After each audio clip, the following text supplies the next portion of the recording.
ڕێفۆرمخوازان لە ڕۆڵی ئۆپۆزیسیۆندا. لە ماوەی چەند هەفتەی ڕابردوودا باز لەسەر موهەندسیکردنی ڕەوتی دەنگدان بۆ سەرۆک کۆماری لە ئێران گەرم بووە و پێشبینی دەکرێت کە تا چەند هەفتەی دیکەش هەروە گەرم ڕابگیرێت. پاش سڕینەوەی کاندیدە کەمتر خەمەکان لەلایەن شۆڕای نیگەهبان و بەیتی ڕێبەری گەلێک باس و خواست سەر لە نوێ لە پەیوەند لەگەڵ کارکردی باڵەکانی ناودەسەڵات هاتووەتە گۆڕێ. بێگومان ناوەندی بڕیاردەرانی ڕژیمی ئیسلامی واتە سپای پاسداران و خامنەیی لە ماوەی دوودەی ڕابردوودا لە ڕەوتی ناسرا و بە ڕێفۆرم خواست هەروەک سوپای دڵنیایی لە پێنا و هومیدوار هێشتنەوەی جەماوەر بە ئاڵ و گۆڕ لە چوارچێوەی کۆماری ئیسلامیدا کەڵکی وەرگرتووە.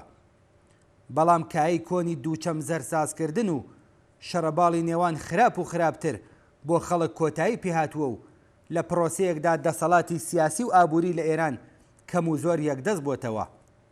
باڵی دەسەڵاتدار لە ڕێگەی بەدەستەوەگرتنی پتر لە 60% ئابووری و سامانی گشتی و یەکدەستکردنی مەجلیسی ئیسلامی و دەستگای قەزایی بەرەو تەکمیلکردنی ئەم پرۆسەیە هەنگاو هەڵدەگرن. بەڵام ئەم پرۆسەیە هاوکات ژیانی زۆربەی خەڵکی ئێرانیشی بە فەلاکەت کێشاوە. ژینگە لە ناو چووە و دەیان ئازاری کۆمەڵایەتی کارە سادبار بەرۆکی ئەم کۆمەلگەی گرتووە. ئەم بارودۆخە کۆمەلگەی خسوەتە بەردەم تەقینەوەیەکی کۆمەڵایەتی. لەوەها بارودۆخێکدا ناوەندی دەسەڵات بەنیازە توانای بڕیاردان و کاردانەوەی خێرای خۆی بۆ ڕوبەڕووبوونەوە لەگەڵ ئاخێز و ناڕەزایەتیە جەماوەریەکان و باقی ئەگەرەکانی داهاتوو بەرێتە سەرێ.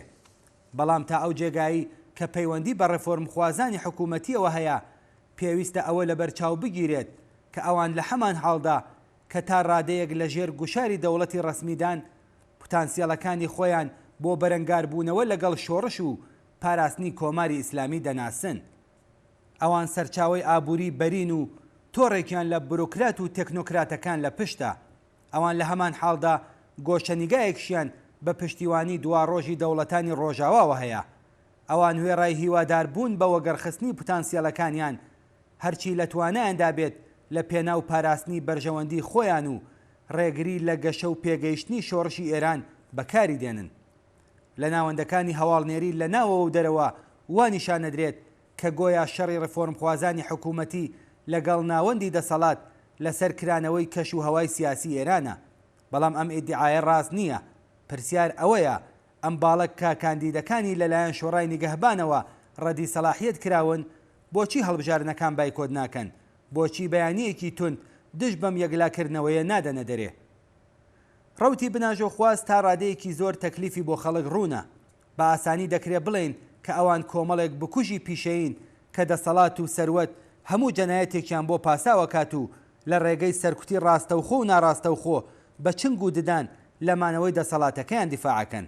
بەڵام ڕێفۆرمخوازانی حکوومەتی لە ماوەی دوودەی ڕابردوودا توانیویانە بە موهەندسیکردنی بەشێکی بەرین لە بیر و ڕای خەڵک جەماوەری ناڕازی لە هەوڵدان بۆ کردەوەی ڕادیکاڵ پاشگەز بکەن.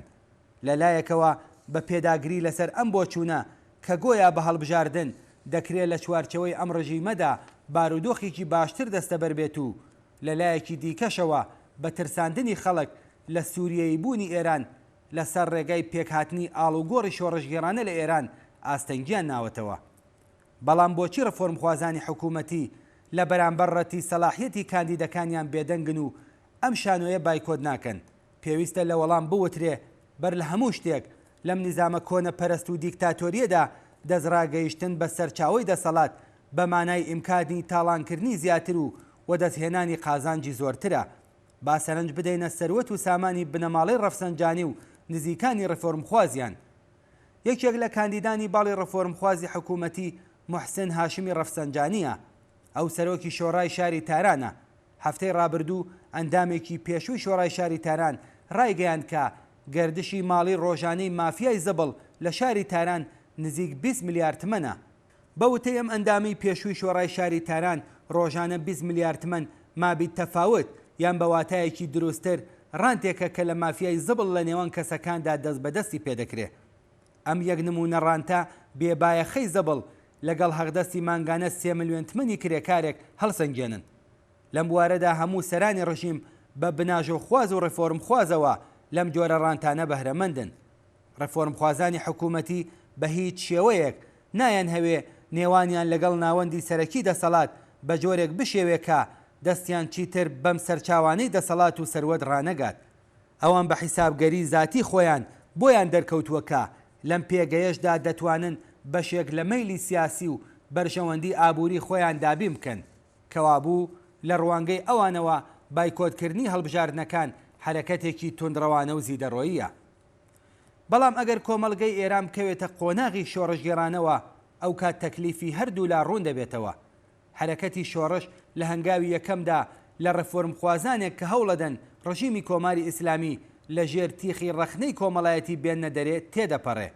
ئەگەر باڵی بناژۆخواست لە ماوەی 2 دەی ڕابردوودا وەک سوپای دڵنیایی ئیزنی چالاکی بە باڵی ڕەفۆرمخواز داوە، ئەمڕۆژ بۆیان دەرکەوتووەکە ئێستاش تەمەنی بەکەڵکیان لە خزمەتمانەوەی ڕژیمدا کۆتایی پێنەهاتووە. وێ دەچێ ژوورەکانی فکری ڕژیم پاش ئاخێزە جەماوریەکانی مانگی بەفرامباری 96 و خەزەڵوەری 98 بیریان لە بەکارهێنانی ئەم باڵە بە شێوازێکی تر کردبێتەوە. ئەگەر خەڵک لە فریوکاری دوولایەنی ڕابردوو لە ژێر ناوی دوو باڵی خراپ و خراپتر گەیشتون، ئەمڕۆ دەسەڵاتدارانی ڕژیم بەنیازن لەم باڵە وەک ئۆپۆزیسیۆن کەڵک وەربگرن. ئۆپۆزیسیۆنێک کە سنوورەکانی خۆی و دەسەڵات باش دەناسێت و لە ڕۆڵی ئۆپۆزیسیۆنی کەم مەترسیدا دەردەکەوێت.